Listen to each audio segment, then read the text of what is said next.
আমারও যদি কেউ বলে যে এতে কাফের হয়ে গেছে, খুরশিদ কাসিমি কাফের হয়ে গেছে, আমার কোনো সমস্যা নেই। কেননা আমি মুসলমান হতে বেশি সময় লাগবে না। লা ইলাহা ইল্লাল্লাহ মুহাম্মাদুর রাসূলুল্লাহ। আবার কথা বুঝেন নাই? আমি এরকম ওয়াজে গেছি একখানেই, আমি এক জায়গায় এরকম ওয়াজে গেছি, সব হইলো গরম সুন্নি, সব গরম সুন্নি।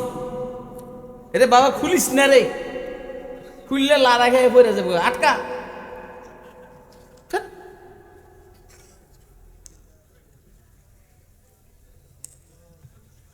গেছি ওইখানে, এখন যাইয়ে দেখি সব গরম সুন্নি। ওয়াহাবিরা কাফের যে যারা বলে হেরা আমার দাওয়াত দিছে। আর আল্লাহর হুকুম ওই দিনে আবার মাথায় আসছিল 5 কিলো টুপি। এটা তো সমস্যা নাই, এটা কেউ বুঝবো না যে আমি কোন লাইনের। আমার কথা বুঝছেন নে? এটাতে বুঝবে না যে আমি কোন মাযহাব। তেরা মাযহাব হাই ইউরোপ, তু মুকাল্লিদ আহলে ইউরোপ কা। तेरा मजहब है यूरोप तो मुकल्लिद अहले यूरोप का, मेरा मजहब है तकलीद रसूल पाक अदनानी, मेरा मजहब है तकलीद रसूल पाक अदनानी। बुझार उपाय नहीं আমি যে কোন মাযহাবের, বুঝেন না? না আমারে আপনি কি করবেন? হন আত্মশীও বলতে পারে, মাইজবান্ডা নিয়ে বলতে পারেন, সুরেশ্বরও বলতে পারেন, আবার আহলুস সুন্নাহও বলতে পারেন, বেদায়াতি বলতে পারেন। সব আমি সবগুলোর সাথে বাহ্যিকভাবে মিলে, কিন্তু ভিতর তো কে জানে? বলেন না, কে জানে? তেরা মাযহাব है यूरोप तो मुकल्लिद अहले यूरोप का, मेरा मज़हब है तक़लीद रसूल पाक अदनानी। অনেক গেছি আর আমি বুঝছি যখন এরা শুরু করছে নারা তাকবীর আল্লাহু আকবার, নারা রিসালাত ইয়া রাসূলুল্লাহ, নারা গাউসিয়া ইয়া গাউসুল আজম ভান্ডারী, তখন আমি বুঝছি আরে কোন জায়গায় আইলাম রে। যা হোক, তা আমি এখানে মোহাব্বতের রসুলের উপরে ওয়াজ শুরু করছি। ওয়াজের মাঝখান দিয়ে মোটামুটি যখন দেখলাম ময়দান আমার পক্ষে চলে আসছে, ফিল্ড আমার নিয়ন্ত্রণে, তো বললাম ভাই ইয়া ওয়াহাবি কারা? যারা 5 কিলো টুপি মাথা দিয়ে নেওয়া। আমার মাথায় মাছ কম, কিন্তু সৌভাগ্যবশত ওই দিন শীত বেশি পড়ার কারণে আগের থেকে আমার মাথায় রুমাল ছিল, এই জন্য 5 কিলো তারা দেখে নাই। তো ওয়াহাবি কারা? যারা 5 কিলো টুপি মাথা দিয়ে। বললাম যে ওয়াহাবিরা কি? কাফের ডাইরেক্ট। আচ্ছা আমি যদি ওয়াহাবি হই, না আপনি ওয়াহাবি হইতেই পারেন না, কেন মোহাম্মদ রসুলের উপরে এরকম আলোচনা এ কেমনে ওয়াহাবি হয়? আমি যে আপনারা বলছেন 5 কিলো টুপি, না 5 কিলো টুপি এরকম কেউ কে দেয়? আমি বলি আল্লাহ যা করে মরি আর বাসি আজগা, এটা কইয়ে আসতে রুমালটা সরাই বলেছি। এনে একটা আরেকটা আমি কিছু এখন আমার ওয়াজ শুনবেনি আপনারা? কৌজোর শুনুন। আমি তো ওয়াহাবি কাফের, কয় না তাও শুনুন। পরে গেলাম আচ্ছা আপনাদের সন্দেহ দূর করার জন্য আমি লা ইলাহা ইল্লাল্লাহ মুহাম্মাদুর রাসূলুল্লাহ, এবারে কি কৌজোর মুসলমান? এখন ওয়াজ করুন যাইব নি? যাইব হুজুর। তা আমার বক্তব্য হলো, কেউ যদি আমাকে কাফের বলে তা আমার কোনো সমস্যা নাই। কি যদি কেউ বলে যে তুই মিথ্যা কথা বলছে, আল্লাহর কসম করে বলি এটা আমার দিলে লাগে যে তুই সঠিক কথা বলস নাই, কারণ আমি মিথ্যা কথা বলতে পারি না, এটা আমার দ্বারা সম্ভব হয় না। পারলে বেশিতে বেশি তাও রিয়া চালাকি, এটা পারি বালা। लाज़ा है मोमिन की नई शान नैयान, गुफ्तार में किरदार में अल्लाह की बुरहान, गुफ्तार में किरदार में अल्लाह की बुरहान, क़हारी गफ़्फ़ारी क़ुद्दूसी जबरूत, क़हारी गफ़्फ़ारी क़ुद्दूसी जबरूत, ये 4 अनासिर हो तो बनता है मुसलमान। ये चार अनासिर हो तो बनता है मुसलमान। हमसाया जिबरीले आमी बंदाए खाकी, हमसाया जिबरीले आमी बंदाए खाकी, है उसका नशीमन न बुखारा न बदख्शा, है उसका नशीमन न बुखारा न बदख्शा। ये राज किसी को नहीं मालूम के मोमिन, ये राज किसी को नहीं मालूम के मोमिन, कारी नजर आता है हकीकत में है कुरान, कारी नजर आता है हकीकत में है कुरान। मोहतरम सभापति, मुअज़्ज़ज़ मुकर्रम हज़रात उलमाए किराम, मुरब्बियान इज़ाम, बिरादरान इस्लाम, अल्लाह पाकेर दया अनुग्रह फजल करम, अल्लाह रब्बुल आलमीन आमादेरके मोमिन शाही फुलपुर रहीमगंज जामिया आराबिया इमदादुल उलूम बासुआ कबीरपुर माद्रासार खत्मे कुरान और खत्मे बुखारी शरीफ उपलक्षे आजकेर এই আজিমুশান ইসলামী সম্মেলনে রব্বে করিম আমাদেরকে দ্বীনের নিসবতে, দাওয়াত ও তাবলীগের নিসবতে, কুরআনে মাজিদ এবং সুন্নাহ শরীফের নিসবতে উম্মতের উলামায়ে কেরামের জবানে কিছু ওয়াজ ও নসিহত শুনবো এবং বুঝবো। আল্লাহ তৌফিক দান করলে মানবো। এই জন্য রব্বে করিম আমাদেরকে এখানে আসার বসার তৌফিক দান করেছেন। তো আমরা বলিষ্ঠ কণ্ঠে একবার আল্লাহ পাকের শুকর আদায় করি, আলহামদুলিল্লাহ।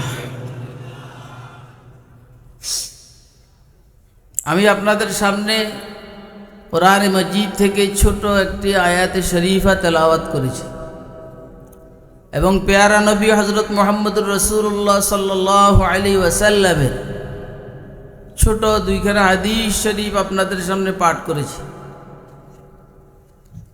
কোরআন শরীফের আয়াত হাদিস শরীফ দ্বয়কে সামনে নিয়ে কিছু কথা আপনাদের সামনে আরজ করার চেষ্টা করব ইনশাআল্লাহ আল আজিজ। আপনারা এতক্ষণ মোটামুটি ঠান্ডার থেকে একটু গরম এবং ঐতিহাসিক কিছু কথাবার্তা আপনারা শুনছেন আমার আজিজের জবান থেকে। পিছনে আলোচনা হয়েছে, আল্লাহ তৌফিক দান করলে সামনেও হবে। আমি ঠান্ডা ঠান্ডা কিছু কথা আজকে বলার নিয়ত করছি। আজকে কোনো মার্কার কথা বলবোই না, এটা আমি নিয়ত করছি, বলবো না। যদি গুতার লগে বাইরে হয়ে যায় তো আমার কিছু করার না। মানুষ অনেক কিছু নিয়ত করে বলতে পারে না, আবার কিছু নিয়ত করে না বলার, এটাই বলে বলে। মানুষের নিয়ন্ত্রণ নেই বলে, ঠিক আছে নি? এটা হলো বাস্তবতা।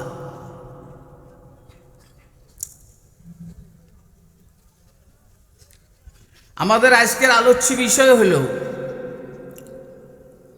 একটা মানুষের সফলতা আর কামিয়াবির জন্য কি কি জিনিস দরকার। খেয়াল করেন, দুনিয়ার লাইনে কামিয়াবি, আখিরাতের লাইনে কামিয়াবি। আমার ব্যাপারে যখন নাম ঘোষণা করে তখন বলছেন গুরুত্বপূর্ণ নসিহত পেশ করবে। তাকরির না, নসিহত, উপদেশ। এবং আলহামদুলিল্লাহ উপদেশ দেওয়ার বয়স হয়েছে। এখন যদি আরিফ জব্বারের ব্যাপারে বলে যে উপদেশ দিবেন তো এটা খাটবো না, কারণ এটা ওর বয়সটা হয় নাই। আমার এই বয়স হয়েছে আলহামদুলিল্লাহ, যে উপদেশ দেওয়ার মতো বয়স হয়েছে। এই জন্য আজকের উপদেশ ওয়াজ না, আরে না কি বলে এটা, তাকরির না, লেকচার না। একটা মানুষের দুনিয়া এবং আখিরাতের কল্যাণ, কামিয়াবি, খায়ের এর জন্য 5টা জিনিস দরকার। কয়টা? যাদের কাছে কাগজ কলম আছে তারা কাগজ কলমে নোট করবেন, আর না থাকলে হযরত ইমাম বুখারী, ইমাম তিরমিজির মতো ভিতরে ঢুকে ফেলাইবেন, এইখানে নোট করবেন। 1 নম্বর, জানা অনুযায়ী মানা। জানা হয়ে তলবুল ইলম, কথা শুন, এদিন বাইর করতে অনেক কষ্ট হয়েছে। জানা অনুযায়ী মানা, আমরা যে যা জানি সেটার উপর আমল করব। কথা কয় না? চুরি করা কবিরা গুনাহ জানিনি, হ্যাঁ? এখন থেকে আমরা কি মানব?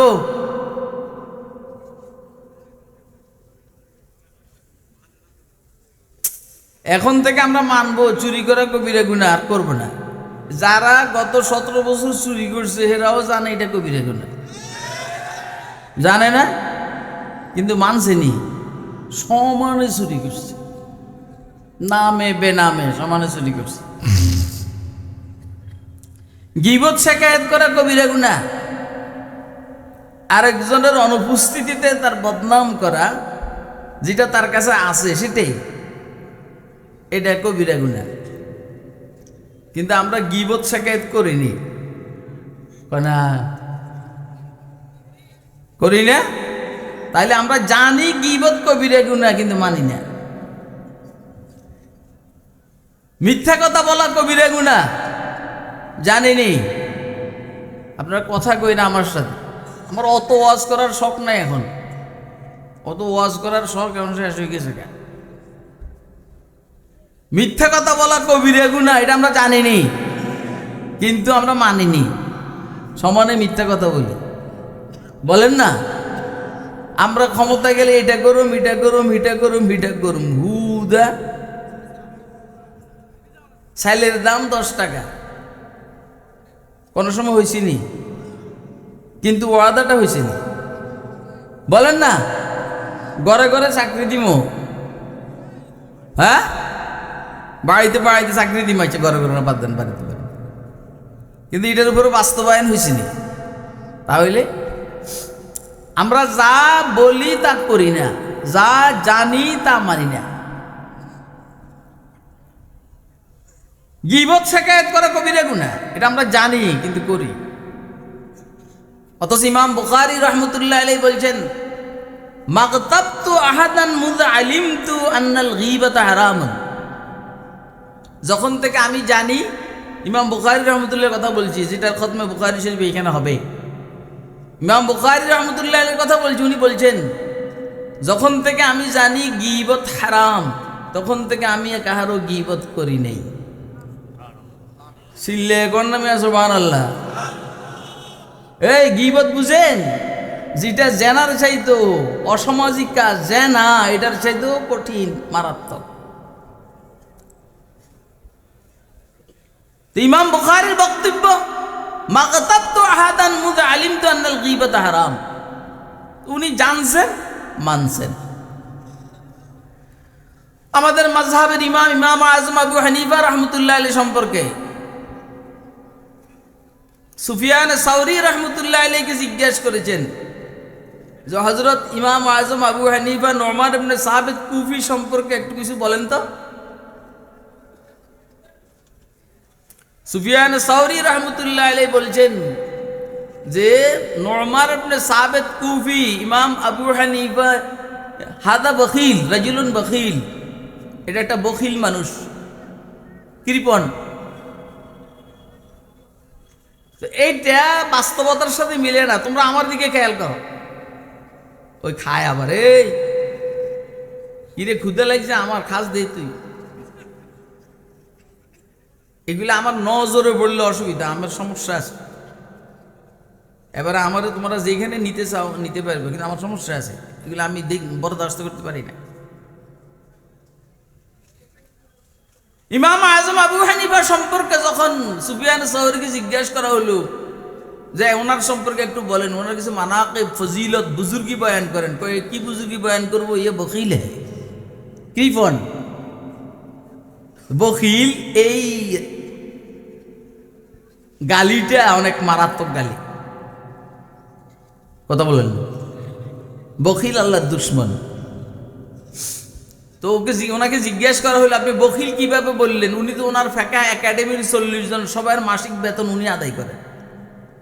যে যা ওনার থেকে নেয়, ঋণ নিলে আর দেয় না, উনিও কিছু বলেন না। উনি বখিল কিভাবে বললেন?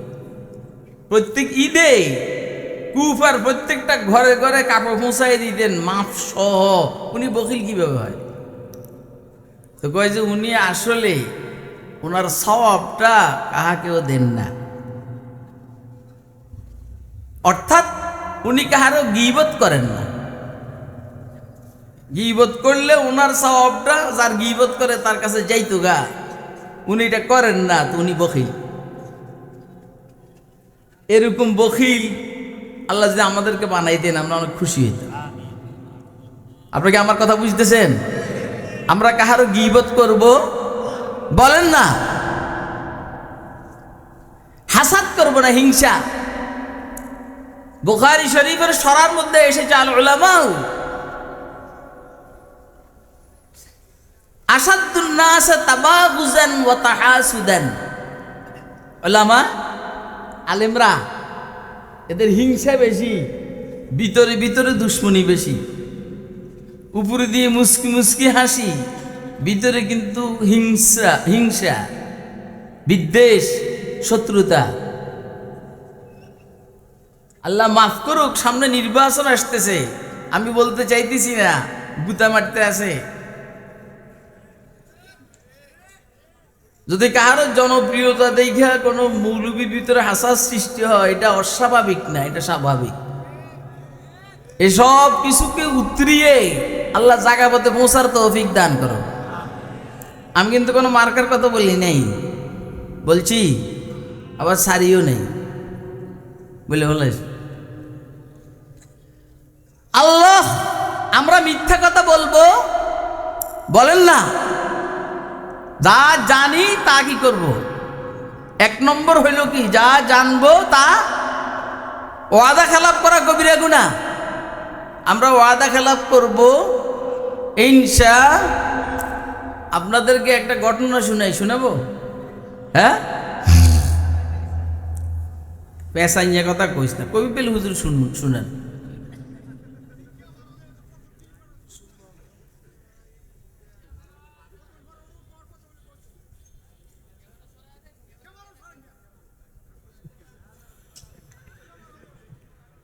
এই তোমরা ক্যামেরা সরাও, এটা ওনাদের কষ্ট হয়। এটা আসলে আমারও কষ্ট হয়। যাও বাবা, আপনি কইছেন ভালো হয়েছে। আচ্ছা শুনে হয়েছে তো, হয়েছে তো। যারা আমার এই ক্যামেরার কারণে দেখেন না, তারা একবার দাঁড়াইয়া সুন্দর করে দেখে লো, পরে বসে যাবে।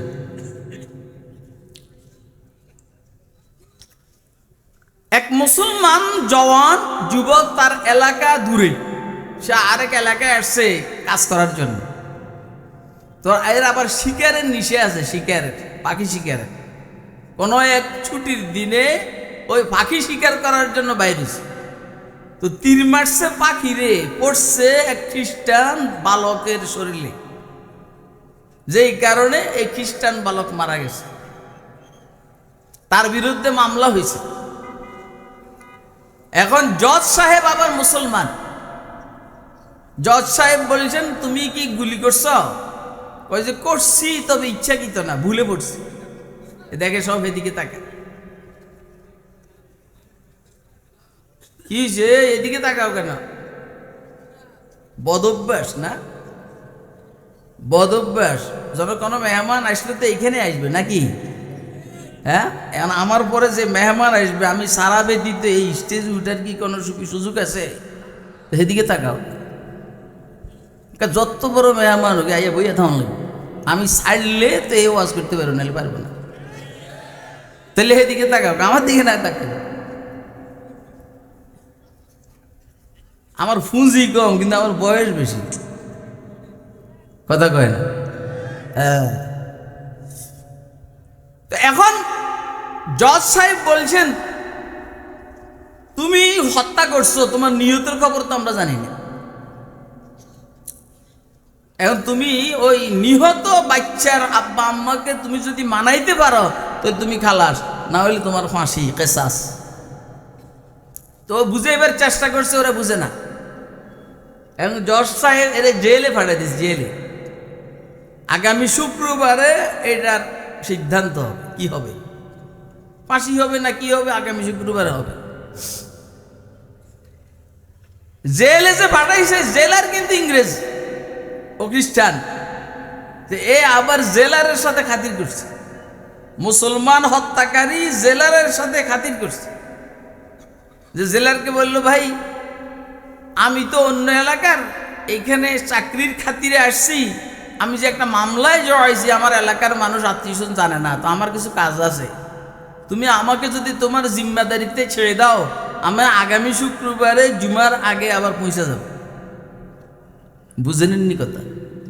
হ্যাঁ, ফাঁসির আসামি জেলের থেকে জেলারকে ছেড়ে দেওয়ার জন্য অনুরোধ করতেছে, আমার ছেড়ে দাও, আমি কাজ সাইরা আবার শুক্রবারে জুমার আগে চলে আসব।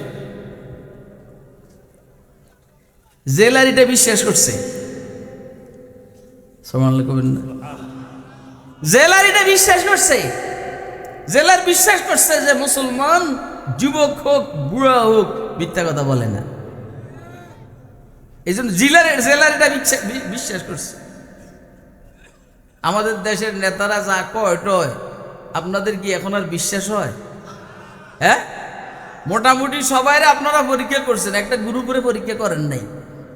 তো এবারে এই গ্রুপটারে আপনারা পরীক্ষা করে দেখতে পারেন যে এরা সত্য কথা বলে কিনা। কথা কয় না কেন? আমি আর মার্কার নাম লইলাম না, এটা আমি লবো না, এটা সরকারিভাবে নিষিদ্ধ। না না, এটা সরকারিভাবে নিষিদ্ধ, এই জন্য আমি নাম লইলাম। কেন? আমি বিপদে ফেলাম। আল্লাহ পানি দে রে, এই যে মিডিয়া মিডিয়া কথা কইতে আছে, রাখ তুই ফুলো সরকার। এখন ছেড়ে দিস, সুবহানাল্লাহ। আজীব কথা, আজীব, এগুলো আজীব কথা। একটা ফাঁসির আসামিকে, তাও মুসলমান, জেলার খ্রিস্টান, সে মুসলমানের কথার উপরে বিশ্বাস করিয়া যে মুসলমান মিথ্যা কথা বলতে পারে না, ওয়াদা খেলাপ করতে পারে না, ছেড়ে দিছে। আপনি কি মনে করেন বলেন তো?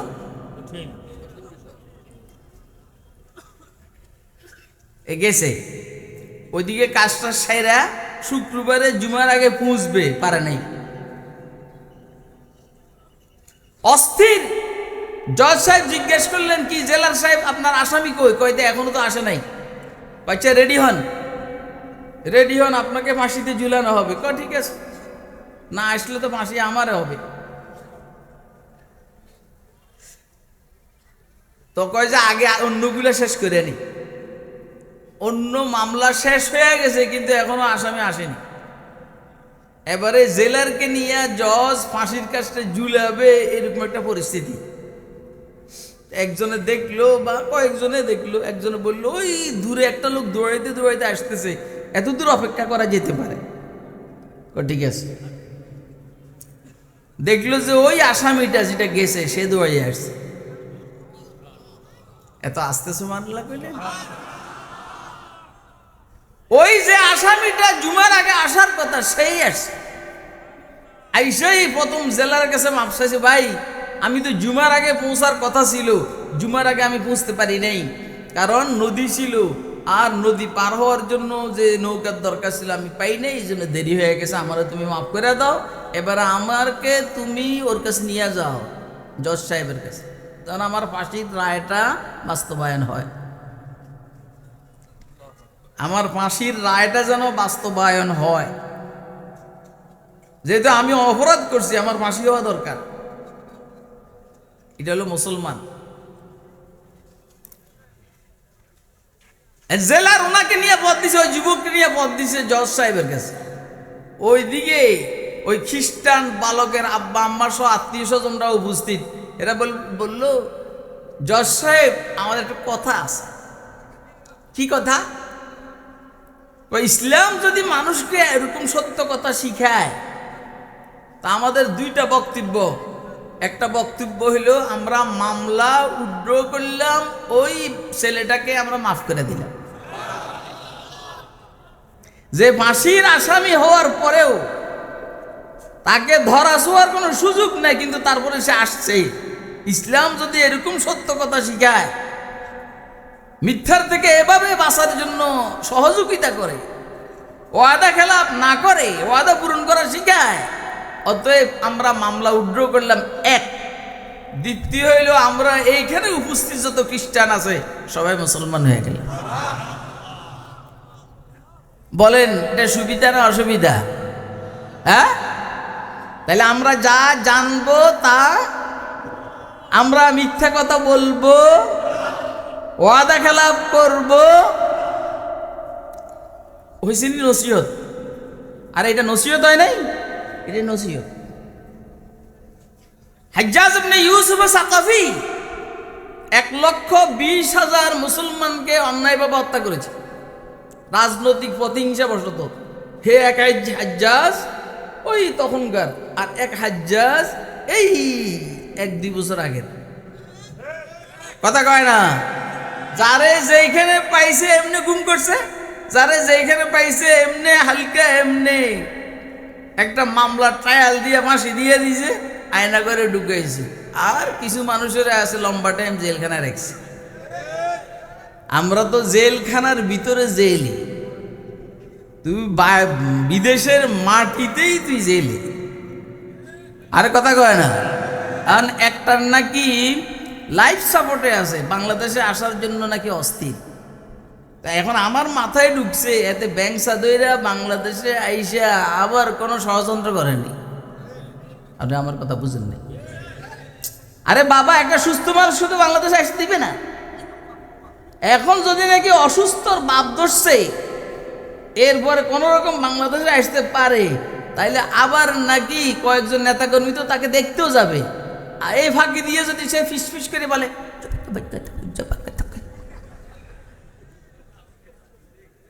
এই জন্য আমরা বৈষম্য বিরোধী ছাত্র আন্দোলনের সম্মুখ পানের যারা যুদ্ধে, এদেরকে বলবো তোমরা বিষয়টাকে সতর্কতার দৃষ্টিতে অবলোকন করো। আর সরকারকে বলবো এই সমস্ত জালিমের বাচ্চারা যেন অন্তত এই দেশে এমনি আসতে না পারে। যদি আসে যেন ফাঁসির জন্য আসে, যদি আসে যেন ফাঁসির জন্য আসে, ফাঁসির জন্য। বুঝেন নাই আমার কথা? হাজ্জাজ ইবনে ইউসুফ সাকাফি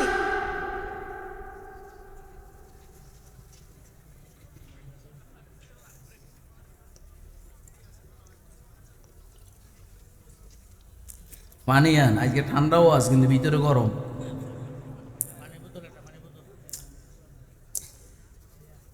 হাজ্জাজ ইবনে ইউসুফ সাকাফি 1,20,000 মুসলমানকে হত্যা করেছে।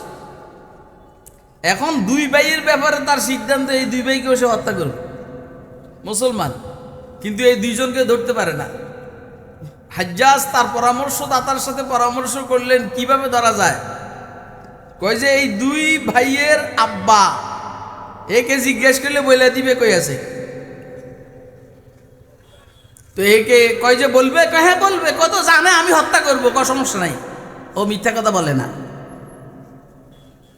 পরে পুলিশ পাঠাইয়া ওকে ধরে আনছে। জিজ্ঞেস করলো আপনার ওই 2 ছেলে কই? কয় যে আমি মাত্র বাসায় দেখে আসছি, মাত্র বাসায় দেখে আসছি। বললো কি কথা বললে, নাতি নাত করে নিয়ে দুষ্টামি করে খানা খাইতেছে, যা বলার তা বলছে। পরে পুলিশ পাঠাইয়া ওই 2 ছেলের ও ডাইকে আনছে, ধরে আনছে। এখন হাজ্জাজ মাথা নিচের দিকে দিয়ে চিন্তা করে, অর্থাৎ সিদ্ধান্ত চেঞ্জ হইতেছে। পরে রায় শুনাইল যেই বাপে, যেই 2 ছেলের বাপে ছেলেদের ফাঁসি নিশ্চিত জানার পরেও মিথ্যা কথা বলল না, এই 2 ছেলেকে ফাঁসি দেওয়া যায় না। আপনারা আমার কথা বুঝেন নাই? আমার কথা বুঝছেন কি? যে বাপে জানে আমার 2 ছেলেকে ধরে নিলেই ফাঁসি দিবে, সেই বাপে এটা জানার পরেও সে মিথ্যা কথা বললো না, বলেই দিল যে আমার ঘরে দেখে আসছি মাত্র 2 ছেলে। রায় শুনাইছে, কয় যে এই 2 ছেলেকে ফাঁসি দেওয়া যাবে না, এদের 2 জনকে সবসময় আমার বডিগার্ড হিসেবে আমার কাছেই রাখতে হবে। এটাকে বলে আসিদকু ইউনজি ওয়াল কিযবু ইউহলি। সত্য মানুষকে নাজাত দেয়, মিথ্যা মানুষকে ধ্বংস করে। আল্লাহ আমাদেরকে সত্য কথা বলার তৌফিক দান করে, ওয়াদা খেলাপ করার থেকে বেঁচে থাকা তৌফিক দান করে। আর একটা ঘটনা বলি, আমি জানি না আমার সময় কতক্ষণ, খুব বেশিক্ষণ বলবো না। মুফতি এলাহি বক্স কান্দলভি রহমতুল্লাহ আলাইহি, ভারতবর্ষের এক বুজুর্গ কান্দালার, যেটা ইদ্রিস কান্দলভি রহমতুল্লাহ আলাইহি, হযরত ইয়াহিয়া কান্দলভি, ইলিয়াস কান্দলভি, জাকারিয়া কান্দলভি ওনাদের এলাকা। মুফতি এলাহি বক্স কান্দলভি রহমতুল্লাহ আলাইহি ওইখানে একটা জমি নিয়ে লম্বাটাই বিরোধ। মুসলমান বলছে জায়গাটা আমাদের, হিন্দু বলছে জায়গাটা আমাদের। মুসলমানদের দাবি জায়গা আমরা পাইলে মসজিদ বানাবো, হিন্দুদের দাবি জায়গা আমরা পাইলে মন্দির বানাবো। কিন্তু মামলার কোনো রায় হচ্ছে না। কেন হচ্ছে না? কাগজপত্র কারো কাছে নেই। এখন ইংরেজ জজ চিন্তা করলেন, যদি আমি রায় দিই মুসলমানের পক্ষে, হিন্দুরা ক্ষিপ্ত হইয়া লাগবে মারামারি, হিন্দুদের পক্ষে রায় দিলে মুসলমানরা ক্ষিপ্ত হইয়া করবে মারামারি। এই জন্য উনি সমঝোতা চাইছেন। সমঝোতা কি? সমঝোতা জিজ্ঞেস করলেন যে আপনাদের এলাকাতে এরকম কোনো লোক আছে কিনা যে লোকটার সাক্ষীর ভিত্তিতে এই মামলাটার সমাধান হতে পারে।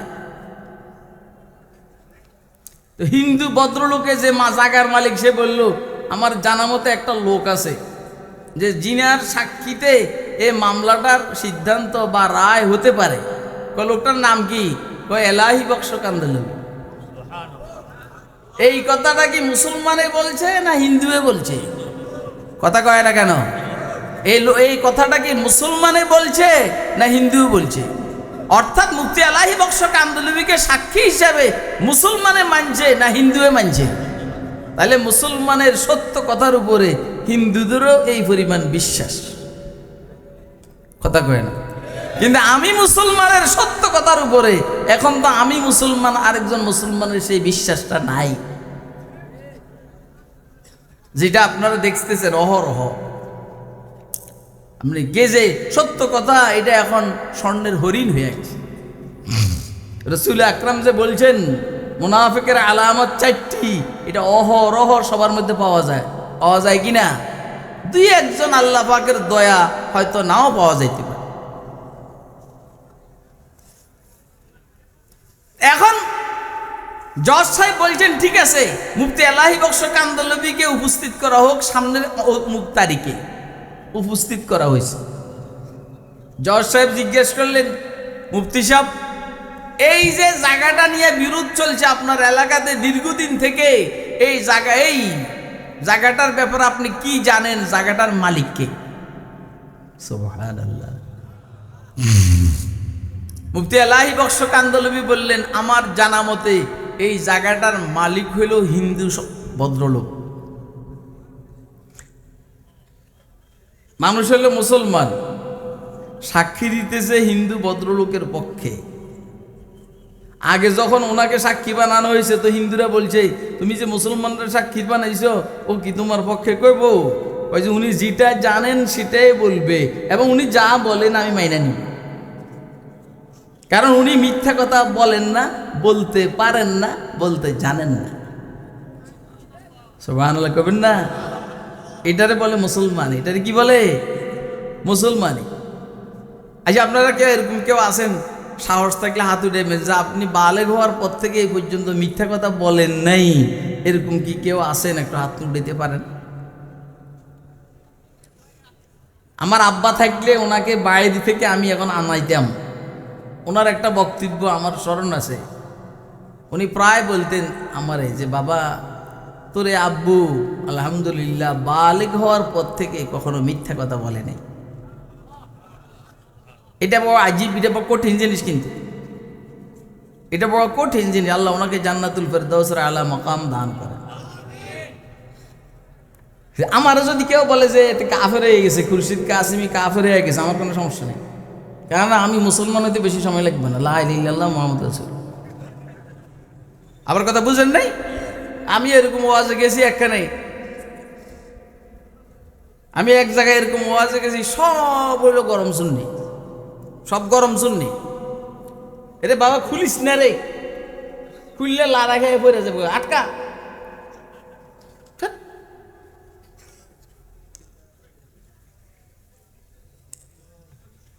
গেছি ওইখানে, এখন যাইয়ে দেখি সব গরম সুন্নি। ওয়াহাবিরা কাফের যে যারা বলে হেরা আমার দাওয়াত দিছে। আর আল্লাহর হুকুম ওই দিনে আবার মাথায় আসছিল 5 কিলো টুপি। এটা তো সমস্যা নাই, এটা কেউ বুঝবো না যে আমি কোন লাইনের। আমার কথা বুঝছেন নেই? এটাতে বুঝবে না যে আমি কোন মাযহাবের। তেরা মাযহাব হাই ইউরোপ, তু মুকাল্লিদ আহলে ইউরোপ কা। तेरा मज़हब है यूरोप तो मुक़ल्लिद अहले यूरोप का। मेरा मज़हब है तक़लीद रसूल पाक अदनानी। मेरा मज़हब है तक़लीद रसूल पाक अदनानी। बुझार उपाय নাই আমি যে কোন মাযহাবের, বুঝেন না? না আমারে আপনি কি করবেন? হন আত্মশীও বলতে পারেন, মাইজবান্ডারিও বলতে পারেন, সুরেশ্বরও বলতে পারেন, আবার আহলুস সুন্নাহও বলতে পারেন, বেদায়াতি বলতে পারেন। সব আমি সবগুলোর সাথে বাহ্যিকভাবে মিলে, কিন্তু ভিতর তো কে জানে? বলেন না, কে জানে? তেরা মাযহাব है यूरोप तो मुक़ल्लिद अहले यूरोप का। मेरा मज़हब है तक़लीद रसूल पाक अदनानी। অনেক গেছি আর আমি বুঝছি যখন এরা শুরু করছে নারায়ে তাকবীর, আল্লাহু আকবার, নারায়ে রিসালাত, ইয়া রাসূলুল্লাহ, নারায়ে গাউসিয়া, ইয়া গাউসুল আজম ভান্ডারী, তখন আমি বুঝছি আরে কোন জায়গায় আইলাম রে। যা হোক, তা আমি এখানে মোহাব্বত রসুলের উপরে ওয়াজ শুরু করছি। ওয়াজের মাঝখানে মোটামুটি যখন দেখলাম ময়দান আমার পক্ষে চলে আসছে, ফিল্ড আমার নিয়ন্ত্রণে, তো বললাম ভাই ইয়া ওয়াহাবি কারা? যারা 5 কিলো টুপি মাথা দিয়ে দেওয়া। আমার মাথায় মাছ করে, কিন্তু সৌভাগ্যবশত ওই দিন শীত বেশি পড়ার কারণে আগের থেকে আমার মাথায় রুমাল ছিল, এই জন্য 5 কিলো তারা দেখে নাই। তো ওয়াহাবি কারা? যারা 5 কিলো টুপি মাথা দিয়ে। বললাম যে ওয়াহাবিরা কি? কাফের ডাইরেক্ট। আচ্ছা, আমি যদি ওয়াহাবি হই, না আমরা ওয়াহাবি হইতেই পারেন না, কেন মুহাম্মদ রাসূলের উপরে এরকম আলোচনা এ কেমনে ওয়াহাবি হয়? আমি কিছু আপনারা বলছেন 5 কিলো টুপি, কয় না 5 কিলো টুপি এরকম কেউ কে দেয়। আমি বলি আল্লাহ যা করে মরি আর বাসি আজগা, এটা কইয়ে আসতে রুমালটা সরাই বলেছি। এনে একটা আমি কিছু এখন আমার ওয়াজ শুনবেন আপনারা, কওজোর শুনুন।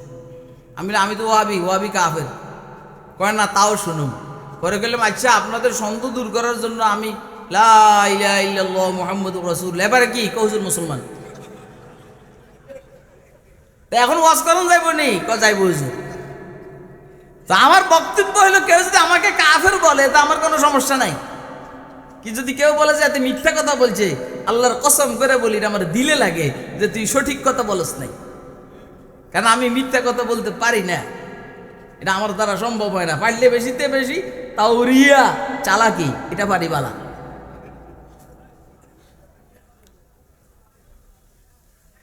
মুফতি এলাহি বক্স কামদুল্লাহ রহমতুল্লাহ আলাইহি বললেন, এই জায়গার মালিক হলো হিন্দু। আচ্ছা, হিন্দুরা যদি এই জায়গার মালিক হয়ে থাকে, এরা যদি এই জায়গার মধ্যে মন্দির বানায়, আপনার কোনো আপত্তি আছে নি? জায়গার মালিক যারা, এরা এখানে মন্দির বানাইবে না ঘর বানাইবে, এটা তো আমাদের আপত্তির কিছু নেই। আমরা 2021-এ মূর্তি বানাইতে নিষেধ করছি রাজধানী ঢাকার প্রবেশ পথে, কারণ এই জায়গা জনগণের, এটা তার বাপের না। কথা কয় না কেন? আরে ওর জায়গার ভিতরে যদি তার বাপের কি বলা হয় মূর্তি বানাইতে, আমরা কিচ্ছু কইতাম না। কথা কয় না কেন? এদেশের মুসলমান আর যা হোক, নামাজ পড়ুক না পড়ুক, রোজা রাখুক না রাখুক, হজ করুক না করুক, যাকাত দেখ না দেখ, ইসলামের বিরুদ্ধে কোনো ষড়যন্ত্র এরা বরদাস্ত করে না। কথা ঠিক আছে নি? এটাই বাস্তব। এর বাবারে খুশি করে না, হাজবেন্ড এর খুশি করে বেললে গিয়ে আমাকে পাঠাইছে জেল। এতে আমাকে দাম বাড়ছে, কমে নাই আল্লাহ নাম। আগে তো এটা কইতে বলতো না, কারা নির্যাতিত মজলুম জননেতা আলেমী দিন, এটা তো আমারে কইতো, এটা মামুর লোকের কইতো, আগের থেকে মজলুম। যা হোক, এই উচিলে আমি একটু মজলুম কারা নির্যাতিত জননেতা হয়েছি। মামুন আমার কইছো যে আমনে কি লিখে আছি, আমি কি সমস্যাটা কি তোমার? আমরা ছোট ভাই বড় ভাই তো আমি এমনি কই, এরম হেরে আর কয় যে বাংলাদেশে কেউ নাই। কয় যে আমি মনে করছি আমি গেমটা একা খেলবো, মানে পত্র দা আছে সব আমি নিব, তো আমন করু তো কারা নির্যাতিত মজলুম আলেমী দিন করবো, আমি কোক না, তো সমস্যাটা কি? আল্লাহ দেখেন, এ হইল মুফতি এলাহি বক্স কান্দলবির বক্তব্য। হ্যাঁ, জাগার মালিকে এখন এর জাগার মধ্যে সে কি মন্দির করবে না ঘর করবে সেটা তার বিষয়। সুবহান। এবারে আসল কথাটা শুনেন। যেহেতু মামলাটা একটা বিশাল মামলা, একদিকে মুসলমান অপরদিকে কাফের, এই জন্য খ্রিস্টানরা বলল, হিন্দুরা বলল যে জজ সাহেব মুফতি এলাহি বক্স কান্দলবি, ও এর আগের একটু কথা আছে। কথাটা কি? কথা হইল, জজ সাহেব মামলার রায়ের মধ্যে কি লিখছে শুনালেন? জজ সাহেব মামলার রায়ের মধ্যে লিখছে, আজ মুসলমান হার গিয়া আর ইসলাম জিত গিয়া। সবাই কইতে পারেন না সুবহানাল্লাহ? আজ মুসলমান হার গিয়া আর ইসলাম জিত গিয়া। আজকে মুসলমান হাইরা গেছে, মামলার রায় মুসলমানের বিপক্ষে হয়েছে, কিন্তু ইসলামটা জিতে গেছে। আমরা হেরে যাই সমস্যা না, কিন্তু ইসলাম যত না হারে। আমরা হেরে যাই যেন কোনো সমস্যা নাই, কিন্তু ইসলাম যেন না হারে। পরেরটা এবারে শুনেন। পরেরটা হলো, যত হিন্দু ছিল এরা বলল, যদি ইসলাম এই ধরনের সত্য কথা শিখায়, যদি ইসলাম এই ধরনের সত্য কথা শিখায়, তাহলে আমাদের বক্তব্য হইল আমরা সবাই মুসলমান হয়ে গেল। চিল্লে এখন সুবহানাল্লাহ। তুমি গোয়াম মুসলমানাম বালারজম, তুমি গোয়াম মুসলমানাম বালারজম, কেদানাম মুশকিলাতে লা ইলাহা, কেদানাম মুশকিলাতে লা ইলাহা। আমি যখন বলি যে আমি মুসলমান, আমার শরীর কাঁপে, অন্তর কাঁপে, কারণ আমি জানি লা ইলাহা ইল্লাল্লাহর দাবি পূরণ করা অনেক জটিল, কঠিন। যে দেখেন, একটা মানুষের সত্য কথার বরকতে, একটা মানুষের সত্য কথার বরকতে শত শত খ্রিস্টান, হিন্দু মুসলমান হয়ে গেছে। যদি ইসলাম মানুষকে এত সত্য কথা শিখায় যে এর একটা জাতীয় বিষয়ে ও মুসলমান মিথ্যা কথা বলে না, বলতে পারে না, বলতে জানে না, তাহলে আমরা এই ইসলামকে গ্রহণ করলাম, মামলাকে উড্র করলাম। এখন যেহেতু আমরা মুসলমান হয়ে গেছি, এখন কি আমাদের মন্দিরের দরকার না মসজিদের দরকার? বলেন কি দরকার? জজ সাহেব আপনি সাক্ষী দেখেন, আমরা এই জায়গার মধ্যে মসজিদ বানাব। তুমি গোয়াম মুসলমানাম বালারজম, কেদানাম মুশকিলাতে লা ইলাহা, কেদানাম মুশকিলাতে লা ইলাহা। এবারে মামলার রায় কি হলো? এবারে মামলার রায় কি হলো? आज मुसलमान इस्लाम भी जीत गया, मुसलमान भी जीत गया। बुझे नहीं कथा? अरे बुझेन ना तो कल सिले नहीं बुझेन। आज इस्लाम भी जीत गया, मुसलमान भी जीत गया। सुबहानाल्लाह আপনারা কইবেন না? আপনারা বলেন মক্কা বিজয়ের পরে রাসূল আকরাম সাল্লাল্লাহু আলাইহি ওয়াসাল্লাম প্রতিশোধ না নিয়া সবাইকে ক্ষমা করে দেওয়ার বরকতে কি হইল? দলে দলে মানুষ ইসলামের ভিতরে ঢুকে আরম্ভ করছে। কথা ঠিক না বেঠিক? ঠিক এইভাবে সামনের নির্বাচনে আল্লাহর যে সমস্ত বান্দারা সংসদে যাবে, যদি দল গঠন করে, তাহলে যদি মাফ করে দেয়, রাসূল আকরাম সাল্লাল্লাহু আলাইহি সাল্লামের সিরতের পুনরাবৃত্তি হবে, ইনশাআল্লাহুল আজিজ দেশে শান্তির আবহ কায়েম হবে। এখন থেকে মানসিকতা যদি এমন হয় যে আমাকে 20 মারছে, আমরা 30 মারব, কথা কয় না? আপনারা আমার কথা বুঝেন না? হুজুর বলছেন লা তাসরিবা আলাইকুমুল ইয়াউম ইয়াগফিরুল্লাহু লাকুম ওয়া হুয়া আরহামুর রাহিমিন ইযহাবু ফাআনতুম তুলাকা আইল উতাকা। তাহলে একটা মানুষের কামিয়াবির জন্য, সফলতার জন্য সর্বপ্রথম হইল যে আমরা মিথ্যা কথা বলবো, যা জানি তা মানবো, যা জানবো তা বলেন না, তা মানবো, জানবো, মানবো, মিথ্যা কথা বলবো না, সত্য কথা বলবো, ওয়াদা খেলাপ করবো না, ওয়াদা পূরণ করবো। তো এরা 3 সাল কে কে তো এরা সে হাতুড়ে দেখা। আল্লাহ আমাদেরকে জানা অনুযায়ী মানার তৌফিক দান করো। আচ্ছা, দাঁড়াইয়ে প্রস্রাব করা এটা সওয়াব না গুনাহ? আমরা করব? বিড়ি খাওয়া সওয়াব না গুনাহ? আমরা খাবো? বেগানার দিকে তাকানো সওয়াব না গুনাহ? আমরা তাকাবো? হ্যাঁ, দেখছেন? এই তো কথা। এই যে একটা বিশাল মজমা, এটার থেকে তো আপনি এগুলাই নিবেন, আর কি নিবেন বলেন? কেন ডং দেখবেন। 2 নম্বর, একটা মানুষের কামিয়াবি আর এত বড় ডান্ডা রাখে, হাত দিলেই বাড়ি খেয়ে কে কেমনে জানি মানুষ এমনি এমনি করে, আমি এটা পারি না, এমনি ছুটে। আবার নিচে কি একটা রাখে, এটা তো কয়েকবার হাত কাটছি আমি, এই জন্য এটা সরাই দিই।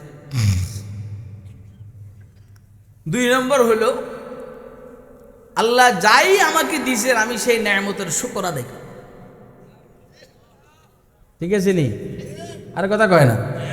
কেমন আছেন বলেন না? কেমন আছেন বলেন না? কেমন আছেন? আল্লাহ আল্লাহ আল্লাহ আল্লাহ, এই শুকরিয়া আদায় করলে আল্লাহ খুশি হন, আল্লাহ নেয়ামত বাড়াইয়া দেন। शुक्र नेमत हाय तू चंदा के नेमत हाय तू, शुक्र नेमत हाय तू चंदा के नेमत हाय तू, उधर तकसीरात माँ चंदा के तकसीरात माँ। আপনি আল্লাহর নেয়ামত কতগুলার শুকর আদায় করবেন বলেন? এই জন্য এমনি বলেন আল্লাহ তোর যত নেয়ামত ততবার শুকর, আর যত অপরাধ করছি তত অপরাধের ক্ষমা মাগফিরাত ইস্তেগফার। শুকরে নেয়ামত হায়, আমার কথা বুঝতেছেন আপনারা? শুকরে নেয়ামত হায় তু চান্দা কে নেয়ামত হায় তু, উজরে তাকসিরাত মা চান্দা কে তাকসিরাত মা। লাইন সাকার তো ঠিক আছে নি? এতে শেষ। আল্লামা বদরে আলম মিরঠি রহমতুল্লাহ আলাইহি ওনার কিতাব তরজুমান সুন্নাহর মধ্যে একটা রেওয়ায়েত এনেছে। রেওয়ায়েতের মধ্যে বনি ইসরাইলের 3 অসুস্থ ব্যক্তির আলোচনা করছেন। একজন হলো কুষ্ঠরোগী, আরেকজন হলো টাকওয়ালা, আরেকজন হলো অন্ধ। তো আল্লাহ ফেরেশতা পাঠাইছে এই 3 জনের কাছে মানুষের আকৃতিতে। কুষ্ঠরোগীকে গিয়ে জিজ্ঞেস করলো কেমন আছো ভাই? অবস্থা ভালো না, আমার এই রোগের কারণে মানুষ আমার পাত্তা দেয় না, আবার আর্থিক অবস্থা ভালো না। একটা উট দিয়ে বলছে আল্লাহ তোমারে ভালো করে দেখ, বরকত দেখ। পরে গেছে টাক রুগীর গেছে, ওর অবস্থা জিজ্ঞেস করলেন, একই উত্তর তো আল্লাহ তোমার ভালো করে দেখ, ধরো একটা গাবি দিয়ে গেলাম, এইটা আল্লাহ বরকত দান করে। তৃতীয় নম্বর, অন্ধর কাছে গেছেন,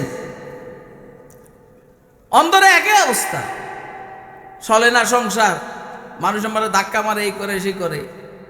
ধরো তোমার একটা বকরি দিলাম, বকরি, আল্লাহ তোমারে ভালো করে দেখ আর বরকত দান করে। শেষ। বহুদিন পরে, সময় লাগে তো, সময় লাগে তো, এই জন্য প্রথম গেছে, অনেক দিন পরে গেছে, যার কুষ্ঠরোগ ছিল, যারা উঠ দিছে, জিজ্ঞেস করলো, ভাই এক সময় তো তোমার কিছু ছিল না, আল্লাহ তোমার এগুলো দিয়েছেন, তোমার কুষ্ঠরোগও ভালো হয়েছে, আমার একটু সাহায্য করো, মাই হেল্প। ওই বেটা আমার কিছু ছিল না, এটা কি কস তুই? আমি তো বহুত আগের থেকে বিজনেসম্যান, জানেন? এটা তার গায়রতে লাগছে, গায়রতে। অথচ সে কিন্তু আসলে ওইটাই ছিল, কুষ্ঠরোগী ছিল, তারপর সম্পদ ছিল না। তো আল্লাহর এই বান্দা আসার টাইম বলে আসছে, ঠিক আছে ভাই তুই রাগ করিস না, আল্লাহ তোরে আগে যেরকম রাখছিলি, তুই আগে যেরকম ছিলি, আল্লাহ তোরা আগের মতো করে দিবি, এটা কই চলে আসছে। এই সম্পদের পতন শুরু হইল। তারপরে গেল টাক রুগীর কাছে, তাকেও এরকম বলে আসলো, আগে যেমন ছিল এরকম করে দে। তৃতীয় যে ছিল অন্ধ, এর কাছে গেছে, চাইছে, চাওয়ার পরে আর ওই কথা বলছে যে পিছনে তো তুই গরিব ছিলি, আল্লাহ তোকে ধনী বানাইছেন, এরপরে তোর চোখ ছিল না, আল্লাহ চোখ দিয়ে দিয়েছেন। এটা বলার পরে সে কান্না আরম্ভ করছে। তার মানে তার স্মরণ হয়ে গেছে যে আমি তো এরকম ছিলাম। এখন ভাই আমার একটু সাহায্য কর। ভাই এই দুই পাহাড়ের মাঝখানের যত হাজার হাজার লক্ষ লক্ষ বকরি দেখো, যেগুলো সব আমার, তোর যা মনে চাই তুই নিয়ে যা। এবারে ওই ফেরেশতা বলে যে ভাই আমি আসলে মানুষ না, আমি আল্লাহর ফেরেশতা, আমি ওই তোকে তিনজনের পরীক্ষা করার জন্য আসছি, পরীক্ষায় টিকছস, তুই নেয়ামতের শুকর আদায় করছস, আল্লাহ তোর নেয়ামতের মধ্যে, তোর দৌলতের মধ্যে, তোর সুস্থতার মধ্যে আরো বরকত দান করে, আরো বরকত, আরো বরকত, আরো বরকত, আরো বরকত। তো একটা মানুষের কামিয়াবির জন্য দ্বিতীয় যে জিনিসটা প্রয়োজন, সেটা হলো কার শুকরিয়া আদায় করা। কেমন আছেন? আল্লাহ কেমন রাখছে? বলেন না, আল্লাহ কেমন রাখছেন? সংসার কেমন চলে? সুবহানাল্লাহ, क्या नसीब अल्लाहू अकबर लौटने की जाए है, सर्ब वक्त जब है अपना उसके जीरे पाए, क्या नसीब अल्लाहू अकबर लौटने की जाए है। খুশি আর খুশি, মজা আর মজা, আমি আমার রবের শুকর আদায় করতেছি। বলেন না আলহামদুলিল্লাহ, বলেন না আলহামদুলিল্লাহ। বল কি খুশি জানি হইতে আছে, জানেন আমরা আলহামদুলিল্লাহ কইতে আছি, আমার রব খুশি হইতেছেন, আলহামদুলিল্লাহ। আমরা যে যে মুসিবতে আছি, এর চাইতে বড় মুসিবত দুনিয়াতে আছে না নাই? আরে কথা কয় না তো। আমি এখন যে অসুস্থতার মধ্যে আছি, এর চাইতে বেশি অসুস্থওয়ালা লোক কি দুনিয়াতে নাই? আমি যেরকম আর্থিকভাবে দুর্বল, এর চাইতে আরো দুর্বল আর্থিকভাবে লোক আছে না নাই? আল্লাহ বিষয়টা বুঝার তৌফিক দান করে। এই জন্য কার শুকরিয়া আদায় করব? বলেন কার শুকরিয়া আদায় করব? এটা হলো একটা মানুষের কামিয়াবের জন্য গুরুত্বপূর্ণ বিষয়। 3 নম্বর, তো এটা কইলে তো আমার ডরে কয় না। 3 নম্বর হইল শেষ, এবার শুধু গয়না দিন, বেশি বেশি ইস্তেগফার করা। কি করা? বলেন বেশি বেশি কি করা? বেশি বেশি আল্লাহ পাকের ইস্তেগফার করব, আল্লাহ আমাকে কামিয়াবির জিন্দেগি দান করবে। 4 নম্বর, আমি বড়দের অভিজ্ঞতাকে কাজে লাগাবো। যারা বড়দের অভিজ্ঞতাকে কাজে লাগাবো। আমি বুঝতে আছি কোনো দুর্ঘটনা ঘটতে আছে, না আমি বুঝতেছি কোনো দুর্ঘটনা ঘটতে আছে, এই জন্য আমারও এলহাম হয়েছে, এই জন্য আমি জিজ্ঞেস করছি কি কয়। দেখছেন তো, বড়দের অভিজ্ঞতা থেকে আমরা উপদেশ গ্রহণ করি। নাস্তিকদের বিরুদ্ধে শাইখুল ইসলাম আল্লামা আহমদ শফির আন্দোলন, এর থেকে আমরা এই অভিজ্ঞতাকে কাজে লাগাবো। জুনায়েদ বাবুনগরীর অভিজ্ঞতাকে আমরা কাজে লাগাবো, শাইখুল হাদিসের অভিজ্ঞতাকে আমরা কাজে লাগাবো, মুফতি আমিনের অভিজ্ঞতাকে আমরা কাজে লাগাবো। এখন যারা সমাজের আমাদের মধ্যে বড় আছে তাদের উপদেশের থেকে আমরা শিক্ষা নিব। কথা কয় না কেন? দেশের গতি কোন দিকে? আপনি ভোট কারে দিলে দেশের জন্য সুবিধা, ইসলামের জন্য সুবিধা, এই জনগণের সুবিধা, এটা ওলামায়ে কেরামের যেতে বেশি অন্যরা জানে। এই জন্য আপনারা সামনের নির্বাচনে ভোট দিবেন, বুঝবাজ করে ভোট দিবেন, ঠিক আছে নি? বড়দের অভিজ্ঞতার থেকে আমরা শিক্ষা নেব, এটা 4 নম্বর। আল্লাহ আমাদেরকে তৌফিক দান করুন। ওয়া আখিরু দাওয়ানা আনিল হামদুলিল্লাহি রাব্বিল আলামিন। সুবহানাল্লাহি বিহামদিহি।